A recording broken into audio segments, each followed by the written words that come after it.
मेरा नाम रवि कुमार शर्मा। मेरे चैनल आर के स्टडी क्लासेस में आपका स्वागत है। आज का टॉपिक है वैद्युत द्विध्रुव के कारण किसी भी बिंदु पर वैद्युत विभव। यानी कि वैद्युत द्विध्रुव का तीसरी स्थिति निकाल रहे हैं हम अक्षीय स्थिति में और निरक्षीय स्थिति में पिछले वीडियो में ज्ञात कर चुके हैं। अब किसी भी बिंदु या किसी भी स्थिति पर वैद्युत विभव हमें ज्ञात करना है। तो देखो, इसको ज्ञात करने के लिए सबसे पहले क्या करते हैं, वैद्युत द्विध्रुव की कर्ण निकाल रहे हैं तो एक वैद्युत द्विध्रुव की रचना कर लेते हैं। ये एक वैद्युत द्विध्रुव बनाया। इस वैद्युत द्विध्रुव का नाम दिया हमने ए और बी। ए पर प्लस क्यू आवेश रखा है और बी पर माइनस क्यू आवेश रखा है। इनके बीच की दूरी जो होती है 2L। अब इसके मध्य बिंदु से, ये जैसे ये मध्य बिंदु है O, इस मध्य बिंदु से किसी भी स्थिति में, मतलब कि ये तो इसकी अक्षीय निरक्षीय स्थिति हो जाए और ये अक्षीय स्थिति हो जाए, तो किसी भी स्थिति में हम यहां पर एक बिंदु ले लेते हैं। ये हमने बिंदु ले लिया P। यहां पर हमें किसी भी स्थिति में या किसी भी बिंदु पर वैद्युत विभव ज्ञात करना है। यहां पर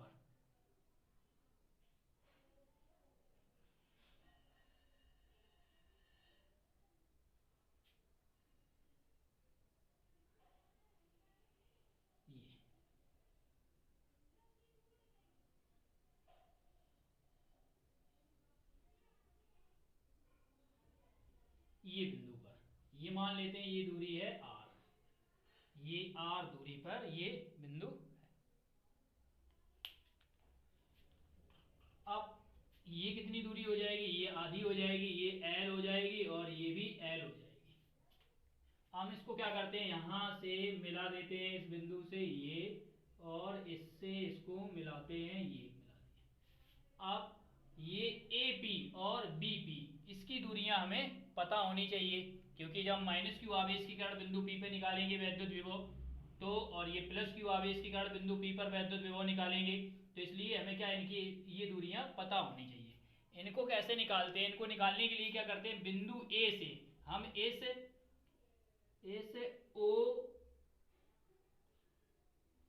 OP पर एक अविलंब डालते हैं। ये इस तरीके से ये अविलंब डाल दिए। ये अविलंब क्या होगा, 90 अंश का कोण बनाएगा। यहाँ पर ये अविलंब डाला। जब अविलंब डाला, ये L है, ये वाली दूरी हमें पता नहीं है, इसका नाम हम दे देते हैं इस बिंदु का M। ये M नाम दे दिया, M बिंदु है। ये अविलंब डाल दिया AM। अब इसका हम मान निकालते हैं। इसका मान कैसे निकालेंगे, इसका मान निकालने के लिए क्या करते हैं, यहां मान लेते हैं ये कोण बन रहा है, जैसे ये थीटा किस पे बन रहा है, ये कोण OM पर बन रहा है, तो OM क्या होगा, आधार होगा इसका। और ये क्या हो जाए, ये बड़ी भुजा है इसकी OA, तो ये कर्ण हो जाएगी, और ये सामने वाली क्या होगी, लंब होगी। तो यहां से हम cos थीटा का अगर मान निकालें, cos थीटा बराबर, कहां से निकाल रहे हैं हम, नीचे लिखते हैं, cos थीटा बराबर क्या हो जाएगा, यहां से आधार बटे में कर्ण, OM बटे में कर्ण क्या है इसका, OA, ये निकलेगा। कौन सा त्रिभुज लिया हमने, त्रिभुज ले लिया ये, इसी का नाम दे देते हैं AOM में, ये त्रिभुज लिया। अब यहां से अगर मान निकालें तो क्या निकलेगा, OM बराबर OA cos थीटा, ये हो जाएगा OA cos थीटा। इसी को अगर हम लिखना चाहें तो इस तरीके से लिख सकते हैं, OM बराबर ये OA क्या है, L है, तो L cos थीटा, ये निकल रहा है। तो यानी इतना मान हमारा निकल के आ गया, L cos थीटा निकला है, ये मान इतना निकला। अब क्या करते हैं, ये L cos थीटा इतना मान हो गया, ये L cos थीटा इतना कम हो रहा है, तो ये कितना मान बचेगा, ये AP क्या होगी, इतनी कम कर दो, ये यानी कि ये PM और ये AP बराबर हुए, बराबर होगी, तो इसको हम कैसे लिख सकते हैं, ये R थी पहले, ये पूरी R थी, इतनी कम हो गई, तो R माइनस के L cos थीटा, ये लिख सकते हैं, ये होगी। अब इधर कैसे निकालते हैं, इधर निकालने के लिए देखो क्या करते हैं, यहां से फिर इसी के समानांतर एक लंब डालते हैं। तो यहां पर ये साफ करने पड़े, एक लंब ये ये डाला, इसे यहाँ लिख देते हैं एल कॉस थीटा, ये है एल कॉस थीटा, ये एम बिंदु यहाँ लिख दिया। आप ये लम डाल दिया तो देखो, अच्छा ये मान जो होगा ये वही क्या होगा, ये होगा, क्योंकि ये कैसे होंगे, ये समरूप त्रिभुज होंगे जाके, ये कैसा होगा बराबर, ये समानांतर भुजा हमने डाली है, ये भुजा बराबर होगी इसकी, ये तो एल है बराबर है, ये भी बराबर है, तो ये हमने इसके समानांतर डाली, ये भी बराबर है, तो ये क्या हो जाएगी, तीसरी भुजा भी बराबर, यानी ये हो गई एल कॉस थीटा, कितनी, ये एल कॉस थीटा हो गई, तो ये पूरी कितनी हो जाएगी, इतनी एल कॉस थीटा हो गई, ये यहाँ से यहाँ तक। तो पूरी अगर जब हम निकालेंगे यहां से, तो ये तो आर, ये आर, और इतनी क्या हो गई एल कॉस थीटा, तो ये पूरी निकल के आ गई r plus l cos theta, ये हो गई बिंदु पी तक, और ये थी यहां पर ये प्लस क्यू से, आवेश से, तो ये दूरियां हमने निकाल ली इसमें। ये कोण क्या होगा, यहां पर भी कोण ये क्या होगा, ये थीटा ही कोण होगा, सॉरी यहाँ पर नहीं, ये इसके समानांतर है, तो यहाँ पर भी ये क्या होगा थीटा, तो यहाँ से भी निकाल सकते हो, यहाँ से निकालोगे, इस पे ये कोण बन रहा है, इस पे बन रहा है, तो ये क्या हो गई, इसकी आधार हो गई, ये कर्ण हो गई, तो तुम निकालोगे तब भी एल कॉस थीटा निकलेगा, और ये इतनी क्या होगी, इसकी आर होगी, ये जोड़ दोगे तो r plus l cos theta होगी, तो ये मान निकाल लिए। अब देखो क्या करते हैं, इसको लिखेंगे कैसे, भाषा हम लिखेंगे कैसे, सबसे पहले लिखेंगे माना ए बी एक वैद्युत द्विध्रुव के परावैद्युतांक के माध्यम में रखा है, जिसके बिंदु ए पर प्लस क्यू, बिंदु बी पर माइनस क्यू आवेश एक दूसरे से अल्प दूरी 2l पर स्थित है। बिंदु O से किसी भी स्थिति में स्मॉल r दूरी पर कोई बिंदु P है, जहां हमें वैद्युत विभव ज्ञात करना है, वैद्युत विभव ज्ञात करना है, इतनी ये हम भाषा इसकी लिखेंगे। लिखते हैं प्लस क्यू आवेश के कारण बिंदु P पर वैद्युत विभव, लिखेंगे कैसे, लिखेंगे प्लस क्यू आवेश, प्लस क्यू आवेश के कारण, कारण बिंदु बिंदु P पर वैद्युत विभव, वैद्युत विभव,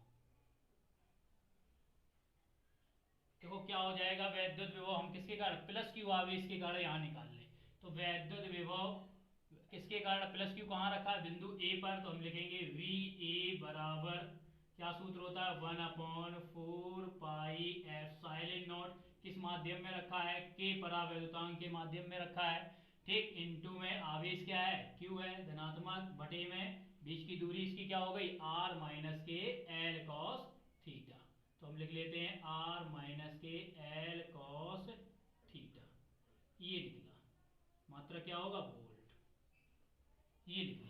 अब इसके बाद में फिर हम ऐसे लिखेंगे माइनस क्यू आवेश के कारण, किसके कारण, माइनस क्यू आवेश के कारण बिंदु P पर वैद्युत विभव, ठीक, बिल्कुल वही, तो बिंदु P पर वैद्युत विभव किसके कारण, माइनस क्यू कहाँ पे है, B पे है, तो हम लिखेंगे वी बी बराबर, यहाँ हो जाएगा 1/4 पाई एप्सिलॉन नॉट के, इंटू में आवेश क्या है, माइनस क्यू है, तो माइनस क्यू बटे में इनके बीच की दूरी क्या है, r plus l cos theta, ये, और मात्रा क्या हो जाएगा वोल्ट, ये हो गया। अब क्या करते हैं हम, बिंदु P पर परिणामी वैद्युत विभव निकालते हैं, तो लिखेंगे बिंदु P पर परिणामी वैद्युत विभव, वैद्युत विभव क्या हो जाएगा सूत्र, तो लिखेंगे V बराबर v a plus v b, जोड़ दिया दोनों को हमने, ठीक, तो V बराबर वी ए का मान कितना है, 1/4 पाई एप्सिलॉन नॉट इंटू में के, और यहाँ पर है Q बटे में R माइनस के एल कॉस थीटा, ये मान है। इसके बाद देखो प्लस यहाँ पर लिखेंगे क्या है इसका मान, v का मान कितना है, 1/4 पाई एप्सिलॉन नॉट के, और क्या है इंटू में माइनस के क्यू बटे में r plus l cos theta. ये मान लग दिए। अब इन दोनों से कॉमन क्या है, कॉमन ले लेते हैं। तो देखो v बराबर कॉमन है q बटे में 4 पाई एप्सिलॉन नॉट के, कॉमन ले लिया। यहाँ क्या बचा, यहाँ पे बचा 1 बटे में r माइनस के एल कॉस थीटा। और यहाँ क्या हो जाए माइनस और प्लस का गुणा कराएंगे माइनस आएगा, ये हो जाएगा 1 अपॉन में r plus l cos theta. ये हो गया। अब इसको हम हल कर लेते हैं। हल करेंगे तो b बराबर क्यू बटे में 4 पाई एप्सिलॉन नॉट ऐसे ही रहेगा, और ये हो जाएगा इसका इधर गुणा होगा, एलसीएम लेंगे, इसका इधर गुणा होगा, इसका इधर गुणा कराएंगे, ये हो जाएगा r प्लस के एल कॉस थीटा। इसका इधर गुणा कराओगे तो माइनस के r, इसका इधर गुणा कराएंगे, माइनस लगाएंगे, माइनस लगा दिया। इसके बाद जब इसको यहाँ लिखोगे तो ये माइनस का अंदर गुणा कराओगे इसमें, तो ये माइनस माइनस यहाँ हो जाएगा प्लस के एल कॉस थीटा। ये हो गया। बटे में देखो क्या हो जाएगा, वर्गांतर का सूत्र बन जाएगा।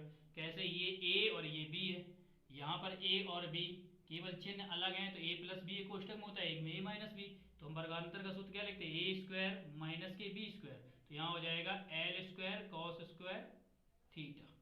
ये हो गया। अब देखो कट क्या गया, r से r यहाँ कैंसिल हो गया, तो v बराबर बचा है, कैसे लिखेंगे, ये एल एल जुड़ जाएगा, L cos theta, L cos theta क्या हो जाएगा 2l कॉस थीटा। तो इसको हम ऐसे लिख सकते हैं 1 अपॉन 4 पाई एप्सिलॉन नॉट के इंटू में ये 2l कॉस थीटा को बाद में लिखते हैं, क्यू को पहले लिख लेते हैं इंटू में 2l क्यू, फिर लिख लेते हैं कॉस थीटा, और बटे में आर स्क्वायर माइनस के L square cos square theta.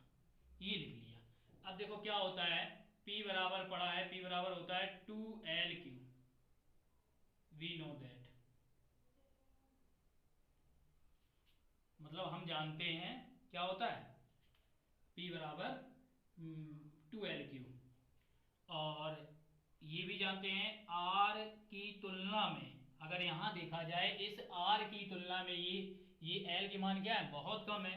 तो R की तुलना में L का मान बहुत कम है, इसलिए L स्क्वायर को नगण्य मानकर छोड़ने पर क्या लिखेंगे, इसलिए L स्क्वायर को नगण्य मानकर छोड़ने पर, जब इसको नगण्य मानकर छोड़ेंगे तो क्या बचेगा, देखो यहाँ पर, तो v बराबर क्या आएगा, यहाँ लिख लेते हैं।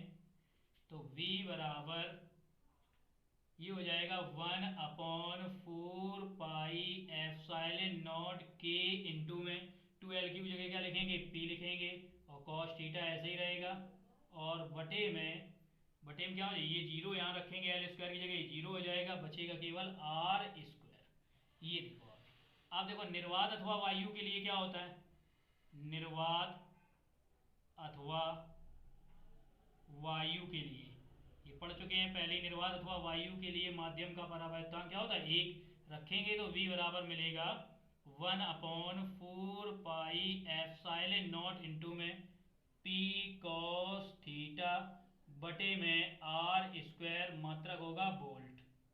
तो ये निकल के आया इसका कि किसी भी बिंदु या किसी भी स्थिति में वैद्युत विभव का व्यंजक या सूत्र। अब यहीं से इसकी हम स्थिति देख सकते हैं, कौन सी, अक्षीय स्थिति और निरक्षीय स्थिति के लिए। देखो कैसे देख सकते हैं, जैसे यही फॉर्मूला हम लिख लेते हैं पहले, b बराबर क्या निकला 1 upon 4 pi epsilon not into में p cos थीटा बटे में r स्क्वायर वोल्ट। ये देखो हमारा सूत्र निकला है। अगर हम अक्ष पर देखें, किस पर देखें, अक्ष पर, अक्ष पर बताओ अक्ष पर क्या होगा, यहीं पे हम अक्ष पर देखें, अक्ष क्या होगा, ये थीटा कोण बनाते हुए है, कितने बिंदु P पर ये थीटा कोण बनाते हुए है। अक्ष पर क्या होगा, जब अक्ष पर लाएंगे इस तरीके से अक्ष पर, तो ये कोण क्या हो जाएगा थीटा, इसी के अनुदेश हो जाए, ये कोण थीटा जो बन रहा है यहाँ पर ये क्या हो जाए, जीरो हो जाए, यानी अक्ष पर देखें तो थीटा बराबर क्या हो जाएगा, थीटा बराबर जीरो, रख दो इसी में थीटा बराबर जीरो। देखो अक्ष पर जो हमने सूत्र निकाला तो वही निकल आएगा 1 upon 4 pi epsilon not into में p cos थीटा की जगह लिखेंगे जीरो बटे में r स्क्वायर वोल्ट। देखो cos जीरो का मान क्या होता है 1 होता है, तो b बराबर निकल के आ गया 1/4 पाई एप्सिलॉन नॉट इंटू में p अपॉन में r स्क्वायर वोल्ट। देखो ये हमने अक्षीय स्थिति में निकाला था, ये फॉर्मूला निकाला था अक्षीय स्थिति में। अब निरक्षी में निकाल लेते हैं। निरक्षी में क्या निकला था, नंबर दूसरा देखो, यहीं से निरक्ष लिखते हैं, निरक्ष पर या निरक्षी स्थिति। निरक्ष पर देखोगे तो देखो ये अभी इस तरीके से वैद्युत द्विध्रुव है, उससे ये बिंदु P क्या है, थीटा कोण बनाते हुए, और निरक्ष क्या होती है इसकी, बिल्कुल सीधे सीधे इससे होती है। तो ये निरक्ष पे ले आओगे ऐसे करके इस तरीके से, तो ये कितने अंश का कोण बनेगा, यहाँ थीटा की जगह, ये थीटा की जगह बनेगा ये 90 अंश का, यानी थीटा बराबर क्या हो जाएगा 90 अंश। तो यहाँ लिखेंगे थीटा बराबर 90 अंश। तो रख देते हैं इसी में, देखो इसी फॉर्मूले में v बराबर 1/4 पाई एप्सिलॉन नॉट इंटू में p cos 0 की जगह 90 अंश cos 90 बटे में क्या है r स्क्वायर वोल्ट। अब देखते हैं cos 90 का मान 0 होता है, तो ये क्या निकल गया, निरक्ष पर क्या निकल के आ गया, बराबर 0 अंश निकल के आया, मतलब 0 वैद्युत विभव का मान क्या निकला 0 वोल्ट निकला। और ये निरक्ष पर हमने निकाला भी था, वैद्युत विभव क्या निकल रहा था, शून्य निकल रहा, तो वहां पर 0। तो इस तरीके से इससे भी हम ये अक्ष और निरक्ष पर स्थितियां निकाल सकते। समविभव पृष्ठ अगला देखो टॉपिक है। तो समविभव पृष्ठ नाम से ही स्पष्ट है, जैसे मान लो ये एक हमने वैद्युत क्षेत्र लिया, क्या लिया वैद्युत क्षेत्र, ये वैद्युत क्षेत्र है, इसमें कोई हम ये इतना ये एक हमने पृष्ठ मान लिया, ये इस पर क्या है ये बिंदु है, ये एक क्या है ऐसा पृष्ठ है, ऐसा पृष्ठ क्या क्या है ये वैद्युत क्षेत्र में हमने एक ऐसा पृष्ठ माना जिसके सभी बिंदुओं पर, ये जितने भी बिंदु दिए गए हैं इन सभी बिंदुओं पर विभव कैसा है, विभव समान है, विभव समान है सभी बिंदुओं पर। किसी भी बिंदु पे आप देखोगे ये जितने भी बिंदु दिए जा रहे हैं इन सब पर क्या है विभव समान है। तो ये पृष्ठ क्या कहलाता है, समविभव पृष्ठ कहलाता है। फिर से देखो कैसे किस तरीके से हम बोल सकते हैं, वैद्युत क्षेत्र में स्थित ऐसा पृष्ठ, ये वैद्युत क्षेत्र में स्थित ऐसा पृष्ठ जिसके प्रत्येक बिंदु पर विभव समान होता है समविभव पृष्ठ कहलाता है, समविभव पृष्ठ कहलाता है। ये समविभव पृष्ठ की परिभाषा हो गई। इसके बाद में देखो समविभव पृष्ठ के गुण इसके देखते हैं हम। गुण देखो गुण क्या होते हैं इसके समविभव पृष्ठ के। देखो पहला गुण क्या होता है, जैसे दो ये एक और एक ये, इसको हमने ए बिंदु दे दिया, इसको बी दे दिया। अब ए से बी के बीच अगर हम विभवांतर निकालें, विभव में अंतर, तो क्या निकलेगा, ए पर जो विभव होगा यानी कि वी ए किसके बराबर होगा वी बी, तभी तो इसकी परिभाषा बन रही है। यानी क्या परिभाषा बन रही है, ऐसा पृष्ठ वैद्युत क्षेत्र में स्थित ऐसा पृष्ठ जिसके प्रत्येक बिंदु पर विभव समान होता है समविभव पृष्ठ कहलाता है। यानी ए बिंदु पर विभव और बी बिंदु पर विभव कैसा होगा, समान होगा, यानी ए और बी बिंदु ये अपने लिए विभव समान होगा। तो इसके बीच विभवांतर निकालेंगे। विभवांतर का सूत्र क्या होता है, विभवांतर निकालते हैं ए से एक से दूसरे को घटाएंगे, तो विभवांतर क्या हो गया, शून्य हो गया। तो पहला पॉइंट इसका यही बन जाता है कि विभवांतर क्या होता है, शून्य होता है। यानी समविभव पृष्ठ के किन्हीं दो बिंदुओं के बीच विभवांतर क्या होता है, शून्य होता है, पहला पॉइंट बनता है। दूसरा पॉइंट इसका क्या बनता है, समविभव पृष्ठ के किन्हीं दो बिंदुओं के बीच किया गया कार्य शून्य होता है। अब किया गया कार्य शून्य कैसे हो गया, देखो किन्हीं दो बिंदुओं के बीच विभवांतर निकालेंगे, वी ए माइनस के वी बी बराबर सूत्र क्या हो जाए डब्ल्यू बटे में क्यू नॉट आवेश। अब देखो इसका मान क्या है, इसका मान 0 है, 0 है तो इसकी जगह 0 रखोगे तो डब्ल्यू बटे क्या हो जाएगा क्यू नॉट। जब इसको हल करोगे तो डब्ल्यू बराबर क्या आ जाए, कैंची गुणा कराओ 0 इंटू में क्यू नॉट, डब्ल्यू बराबर क्या आ गया 0 आ गया।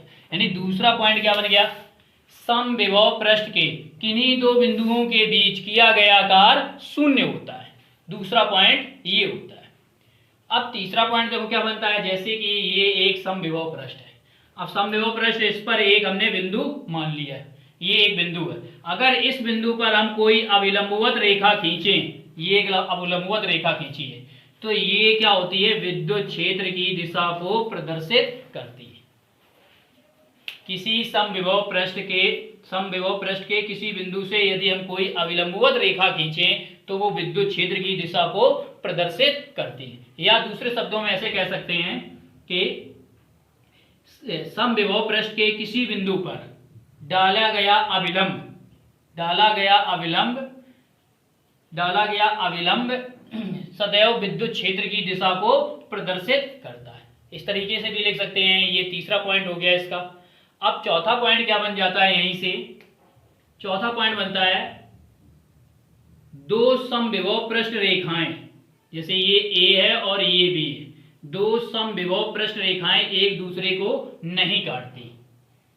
यदि काटेंगी तो उनके कटान बिंदु से